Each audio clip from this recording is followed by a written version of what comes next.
അത്യാവശ്യം എന്താ പെട്ടെന്ന് തന്നെ എല്ലാവരും ഒന്ന് ടച്ചപ്പ് ഒക്കെ ചെയ്തൊന്ന് ഇറങ്ങിയിട്ടുണ്ട്. എങ്ങോട്ടേക്കാന്നല്ലേ ഇപ്പൊ പറയാട്ടോ.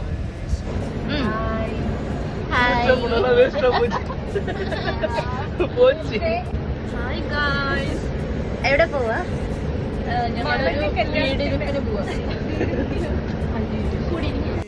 അതെ, അപ്പം ഞങ്ങളിതായി എല്ലാവരും കൂടി പോകുന്നത് ഞങ്ങളുടെ ഓണറുടെ വീടിൻ്റെ ഹൗസ് വാമിംഗ് ആയിരുന്നു. അപ്പോൾ ഇന്ന് വിനായക ചതുർത്ഥി ആയതുകൊണ്ട് തന്നെ അപ്പം ഇന്നാണ് കേട്ടോ അവർ പൂജയും കാര്യങ്ങളൊക്കെ വെച്ചത്. അപ്പോൾ ബാക്കി സെറ്റപ്പും കാര്യങ്ങളൊന്നും ആയിട്ടില്ല, മീൻസ് വർക്കും കാര്യങ്ങളൊക്കെ കഴിഞ്ഞു. അപ്പോൾ അത് അടിപൊളി വീടായിരുന്നു, എനിക്ക് ഭയങ്കരമായിട്ട് ഇഷ്ടപ്പെട്ടു കേട്ടോ. പിന്നെ നമുക്ക് അവിടെ പ്രസാദമൊക്കെ തന്നു. അങ്ങനെ അതൊക്കെ തൊട്ടിട്ട് നമ്മൾ നേരെ ഫുഡ് കഴിക്കാനായിട്ടാണ് പോയത് കേട്ടോ. അപ്പോൾ നല്ല അടിപൊളി വെജിറ്റേറിയൻ ഫുഡായിരുന്നു കേട്ടോ.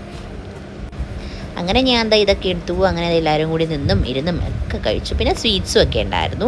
അങ്ങനെ അതൊക്കെ കഴിഞ്ഞിട്ട് ഞങ്ങളൊക്കെ പതുക്കെ പുറത്തോട്ടിറങ്ങി കുറച്ച് ഫോട്ടോസൊക്കെ എടുത്തു. അത് കഴിഞ്ഞ് നേരെ ഓഫീസിലേക്ക് വന്നു.